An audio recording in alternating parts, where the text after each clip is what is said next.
$1 million. Say it out loud, $1 million. For most people, that number lives in the same category as winning the lottery or inheriting money from a rich uncle you didn't know existed. It feels like something that happens to other people, lucky people, rich people, people who started with advantages you didn't have. But I want to show you something today that genuinely changes how you see that number. Because $1 million is not a lottery ticket. It's not luck. It's not even that complicated. It is the mathematically predictable result of investing $500 a month consistently for a specific period of time. That's it, $500 a month, which broken down is about $16 a day, less than most people spend on coffee, subscriptions, and random Amazon purchases without thinking twice. Now, I want to be honest with you up front. I'm not going to tell you this is easy. I'm not going to tell you $500 a month feels like nothing. For a lot of people, especially early in their careers, $500 a month is real money. It requires real discipline. What I am going to tell you is this: it is possible. The math works. And by the end of this video, you will understand exactly how, exactly where to put the money, exactly what to expect along the way, and exactly what mistakes will derail you if you're not careful. This is the full roadmap. Let's build it together. All right, before anything else, I want to lay out the actual math. No rounding things in my favor, no hiding the timeline, just the real numbers. If you invest $500 a month starting at age 25, and you earn an average annual return of 10%, which is roughly the historical average of the S&P 500 over the past century, here's what happens. By age 35, roughly $102,000, a solid start. By age 40, roughly $186,000, growing fast. By age 45, roughly $323,000. Now we're talking. By age 52, you cross $1 million. You're a millionaire from $500 a month. The total amount you invested over those 27 years, $162,000. The market turned that $162,000 into $1 million. The remaining $838,000 came entirely from compound growth. You didn't earn it by working. The math earned it for you. That's the power of compounding. Your money earns returns. Those returns earn returns. Those returns earn returns on returns, and over decades, this snowball effect produces numbers that feel impossible until you understand the mechanism. Now I want to show you the other side of this because it's equally important. Same $500 a month, same 10% return, but you start at 35 instead of 25. To reach $1 million, you'd need to invest until age 62. That's 27 years of contributions, same as before, but you're doing it 10 years later, so you hit the million mark at 62 instead of 52. You reach 1 million either way, but the person who started at 25 reaches it at 52 and then has 10 more years of compounding before traditional retirement age. By 65, that $1 million, untouched, grows to about $1.95 million. The person who started at 35 hits 1 million at 62 and has far less runway left.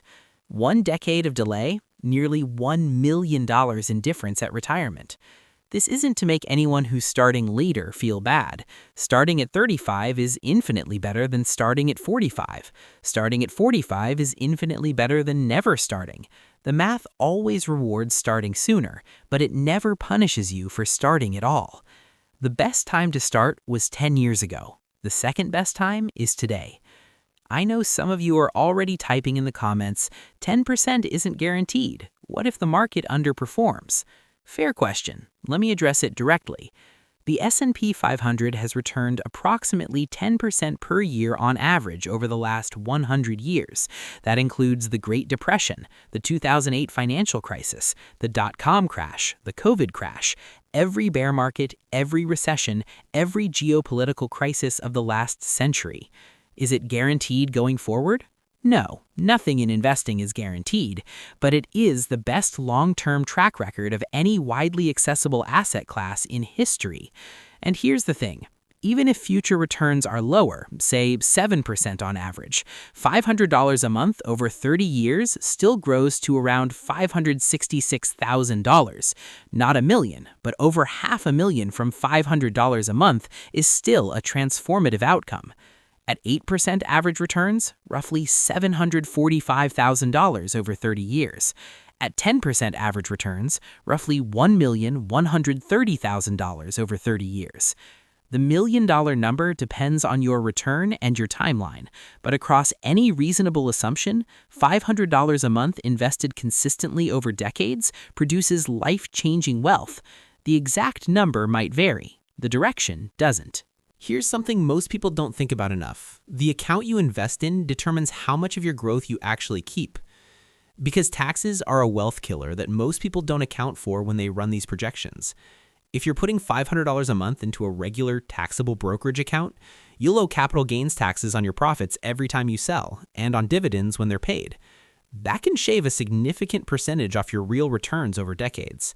But there are accounts specifically designed to eliminate or minimize those taxes. And if you're not using them, you're leaving a lot of money on the table. Let me walk you through the 3 accounts you should know about in priority order. Account number 1, the Roth IRA, your most powerful tool. If you remember nothing else from this video, remember this: open a Roth IRA. A Roth IRA is a retirement account where you invest after-tax money, meaning you've already paid taxes on it, and from that point forward, every dollar of growth is completely tax-free, forever. Let me say that again: tax-free, forever. When your $500 a month grows to $1 million inside a Roth IRA and you withdraw it in retirement, you owe 0 taxes on that million. 0 on the $838,000 in growth, not a single dollar to the IRS. In a regular taxable account, that same growth would generate a tax bill in the hundreds of thousands of dollars, depending on your bracket. The Roth IRA is the single most powerful wealth-building tool available to ordinary people in America. The government is essentially saying, invest this money, grow it for decades, and when you're ready, take it all. We won't touch it. The 2024 contribution limit is $7,000 per year, which is $583 a month, almost exactly our $500 target. This account is perfectly sized for what we're talking about. Income limits do apply. If you make over $161,000 as a single filer or $240,000 as a married couple, there are phase-out rules. But for most people in their 20s and 30s, you're well under the limit. Where to open one? Fidelity, Schwab, and Vanguard are all excellent. No fees, no minimums at most of them. You can be set up in 20 minutes. Account number 2, the 401k with employer match. If your employer offers a 401k match, this actually comes before the Roth IRA in priority because a match is free money, an instant 50 to 100% return before you even invest. Here's how it typically works. Your employer says, for every dollar you contribute up to 3% of your salary, we'll match 50 cents. So if you make $60,000 and contribute 3%, that's $1,800 a year, your employer adds $900. That's a 50% instant return. No investment in the world gives you a guaranteed 50% return before any market movement. If you're not getting the full match, you are leaving salary on the table. It is the financial equivalent of turning down part of your paycheck. The priority order: first, contribute enough to get the full 401k match. Then, max your Roth IRA at $7,000 per year. Then, if you have more to invest, go back and contribute more to the 401k up to its limit of $23,000 per year. If your $500 a month covers the full employer match and then some, great, split it accordingly. The point is to capture every dollar of free money first, then maximize tax-free growth second. Account number 3, the taxable brokerage, your overflow account. Once you've maxed your Roth IRA and captured your full 401k match, any additional investing goes into a regular taxable brokerage account. This isn't as tax efficient as the other two, but it's not bad either, especially if you're holding long-term, low-turnover index funds. Long-term capital gains on investments held more than a year are taxed at 0%, 15%, or 20%, depending on your income. For many investors, especially early in their careers, the rate is 15% or even 0%. That's manageable. The taxable brokerage also has advantages the other two don't. No contribution limits, no age restrictions on withdrawal, and no required minimum distributions. Your money is fully accessible whenever you need it. For our $500 plan, max the Roth IRA first. If $500 is your total budget and the Roth IRA limit is $583 a month, you're actually slightly under the limit, which means you can put everything into the Roth and be done. Simple and clean. The investment itself. Keep it simple, keep it consistent.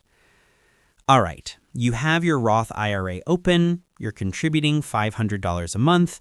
Now, what do you actually buy? I want to spend real time on this because it's where people get overwhelmed and make mistakes. There are thousands of stocks, hundreds of ETFs, dozens of asset classes. It's genuinely confusing if you don't know where to start. But here's the thing. For most people building long-term wealth, the answer is much simpler than the financial industry wants you to believe. Because the financial industry profits from complexity, the more products they create, the more they can charge. The more you trade, the more commissions they earn. The more actively managed funds you buy, the higher their fees. Your interests and Wall Street's interests are not perfectly aligned, which is why the answer they'd give you is probably more complicated than the answer you actually need. The case for index funds and why the pros can't beat them. An index fund is simply a fund that tracks a market index, most commonly the S&P 500, which is the 500 largest publicly traded companies in America. When you buy an S&P 500 index fund, you own tiny pieces of Apple, Microsoft, Amazon, Nvidia, Google, Meta, Berkshire Hathaway, and 494 other companies. You're instantly diversified across hundreds of businesses, industries, and sectors. Here is the fact that should end all debate about active investing versus index funds. Over any 15-year period, more than 90% of actively managed funds underperform a simple S&P 500 index fund. Not 10% underperform, not 50%, 90%.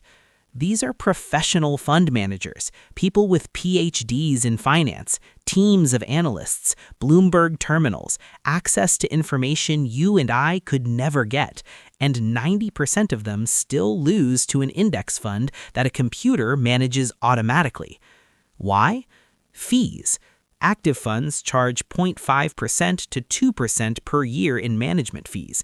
An S&P 500 index fund charges 0.03%. Over 30 years, that fee difference alone compounds into an enormous gap in your returns. The math is brutally clear. Index funds win, not sometimes, consistently, over time, across markets. The specific funds worth knowing. Let me give you the specific index funds that are most commonly used for this exact strategy. I want to be clear, I'm not telling you to buy any specific one. Do your own research, but these are the ones that consistently come up for good reasons. VOO, Vanguard S&P 500 ETF, expense ratio 0.03%, tracks the S&P 500, one of the most popular index funds in the world. If you buy nothing else, VOO or its equivalent is a complete and legitimate investment strategy. VTI, Vanguard Total Stock Market ETF, expense ratio 0.03%. Instead of just the 500 largest companies, this covers the entire U.S. market, about 4,000 companies including small and mid-cap, slightly more diversified than VOO. VXUS, Vanguard Total International Stock ETF, international diversification. If you want exposure to companies outside the US, Europe, Asia, emerging markets, this pairs well with VTI. For most people starting out, pick VOO or VTI. Put your $500 a month into it, set it to automatic, do not check it every day. Do not sell when the market drops. Come back in 30 years. That's the strategy. It's boring on purpose. Boring strategies win. Dollar cost averaging, your best friend in a volatile market. There's one more concept I want to cover in this section because it matters a lot for how you think about investing during market downturns. Dollar cost averaging just means investing a fixed amount at regular intervals, regardless of what the market is doing, which is exactly what we're describing: $500 every month, no matter what. Here's why this is so powerful. When the market is up, your $500 buys fewer shares.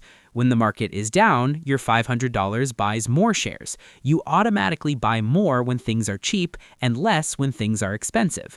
This sounds simple, but emotionally, it's one of the hardest things to do consistently. Because when the market drops 20%, every instinct screams to stop, to wait, to put the money somewhere safe until things stabilize. But that instinct is exactly wrong. A market drop is a sale. When groceries go on 20% off, you buy more, not less. Stocks work the same way, except most people do the opposite. The investors who kept their $500 automatic investments running through the 2008 crash, the 2020 COVID crash, and the 2022 bear market didn't just survive, they bought thousands of shares at massive discounts. When markets recovered, those discounted shares multiplied in value. Automation is the key. Set up an automatic monthly investment so the decision is made before emotion can interfere. The market drops, your automatic investment buys more shares. You don't have to feel good about it, you just have to not stop it. The real reason people don't reach $1 million? It's not math. I've given you the math. I've given you the accounts. I've given you the funds. By now, you have everything you need to reach $1 million from $500 a month. So why don't most people do it?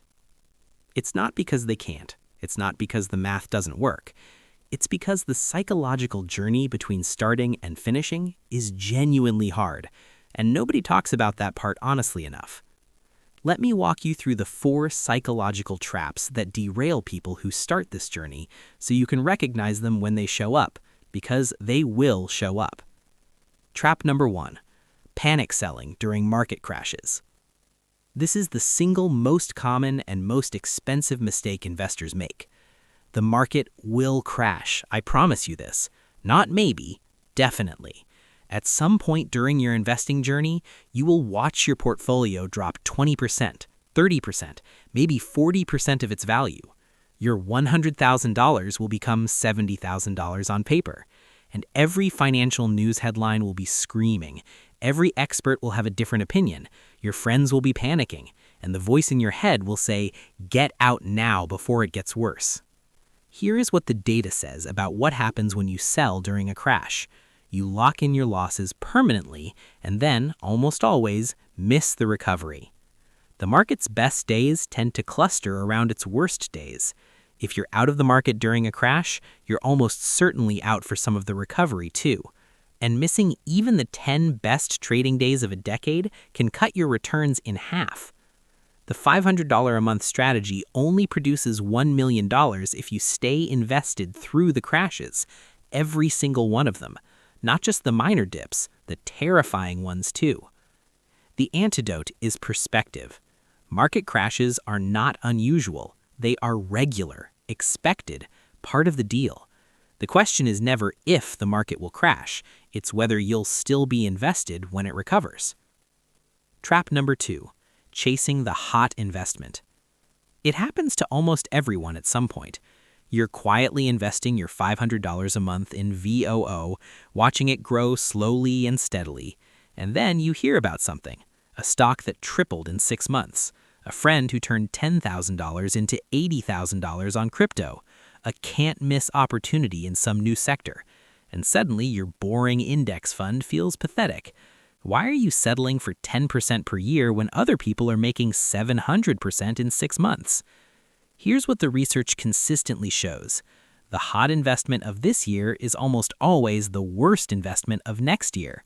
The people who chased crypto in 2021 watched it drop 75% in 2022. The people who chased meme stocks in 2021 lost most of their money. The people who went all in on AI stocks at the peak of the hype cycle, well, we'll see how that plays out. Your friend who made 700% on crypto, ask them where that money is now. Most of the time, they wrote it up and wrote it back down.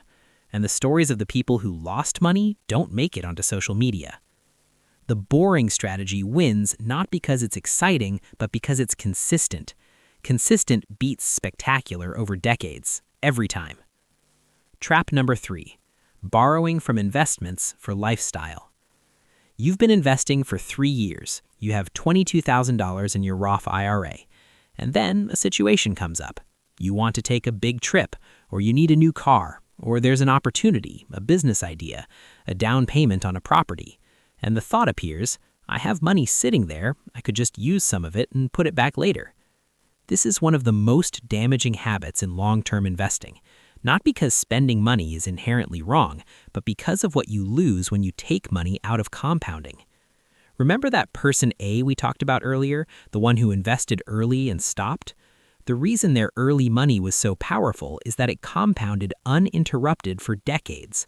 Every time you pull money out of an investment, you don't just lose that money, you lose all the future compounding it would have done.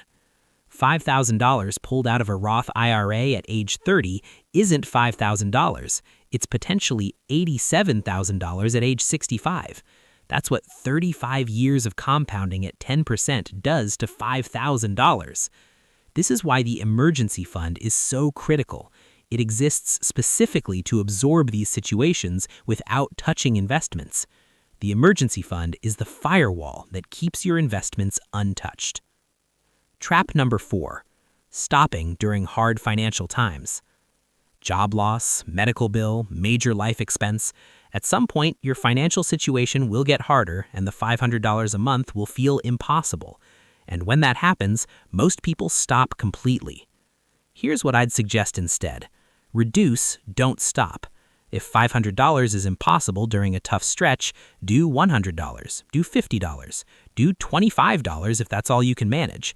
But keep the habit alive. Because the habit matters almost as much as the amount. When you stop completely, restarting requires a new decision.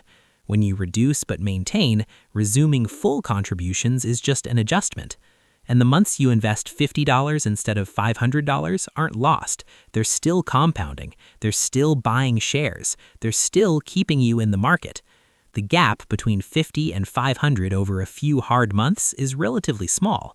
The gap between staying invested and stopping can be enormous. The practical part, making $500 a month available. I want to spend time on this because I think it's where a lot of the advice falls apart. It's easy to say invest $500 a month. It's harder to actually find $500 a month if your income is $3,500 and your expenses are $3,200. So let me give you 3 concrete approaches to finding or creating the $500, because saying just budget better is not useful advice. Approach 1, the audit and cut. Most people have more discretionary spending than they think, not because they're wasteful, but because small recurring expenses accumulate invisibly. Here's the exercise I'd recommend. For 1 month, track every single dollar you spend. Not to judge yourself, just to see clearly. Then look at the lists and ask 3 questions. 1, which of these do I genuinely value and would miss if it were gone? 2, which of these am I paying for out of habit rather than active choice? 3, which of these could I reduce without meaningfully impacting my life quality? The subscriptions you forgot about, the eating out frequency, the upgraded tier of services you don't fully use, the gym membership paired with a gym you haven't been to in 4 months. For most people, this exercise surfaces $100 to $300 in monthly spending that's genuinely not adding value. Not all of it, not painfully, just the stuff that's there by default rather than by choice. Pair that with a deliberate reduction in 1 or 2 areas you spend more than necessary, maybe not eliminating dining out, but reducing from 5 times a week to 2, and you're often at $300 to $400 without feeling deprived. Approach 2, the income increase. If cutting isn't getting you to $500, the other lever is income. And in your 20s and early 30s, this is often more powerful than cutting because the ceiling is higher.